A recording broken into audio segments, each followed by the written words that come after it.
की माझ्या आईला शुगर होती. आम्हाला काही माहीत नव्हतं आणि आई गावाकडे असं आणि आई अशी शेतामध्ये फिरायला गेली. मग आईच्या पायाला असं थोडीशी जखम झाली.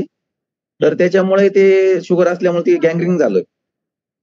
पूर्णपणे म्हणजे पुरा पायाला जखमा झाल्या, मोठमोठ्या सुजन आली पायाला, खराब झाला. डॉक्टरला जेव्हा दाखवलं, त्यावेळेस डॉक्टर म्हणले, "तुम्ही आईचे ब्लड वगैरे चेक करा." मग त्या ब्लड रिपोर्टमध्ये आईला शुगर दाखवली. मग डॉक्टर म्हणले, "याचं कारण हेच आहे, की पायाला खराब होण्याचं कारण की आईला शुगर असल्यामुळं या जखमा वाढू राहिल्या, या जखमा काही भरणार नाही आणि तुम्हाला आईचा पाय कट करावा लागेल." अरे तर बापरे! मी त्यावेळेस माझी पोस्टिंग श्रीनगरला होती. मग बगरू सरांना मी या गोष्टी शेअर केल्या, की असा-असा घरी प्रॉब्लेम झालेला आहे. आईचा पाय आता डॉक्टर बोलताय, की खराब जास्त झालाय आणि कट करावा लागला हा पाय. हं, हं. बगरू सर बोलले, "तुम्ही काही टेन्शन घेऊ नका. मी पाणी पाजतो आईला आणि शुगर कंट्रोल होईल."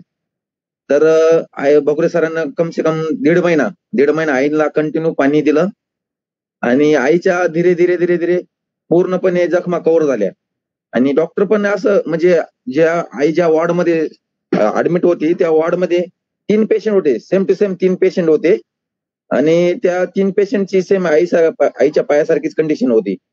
तर आईच्या पायाचा प्रोग्रेस बघून डॉक्टर बोलायचे, "आईच्या पायामध्ये जास्त एकदम फास्ट प्रोग्रेस आहे आणि 1.5 ते 2 महिन्यात आईचा पाय एकदम कव्हर झाला." आईच्या पायाला एकदम त्या जखमा एवढ्या मोठमोठ्या खड्डे होते आईच्या पायाला.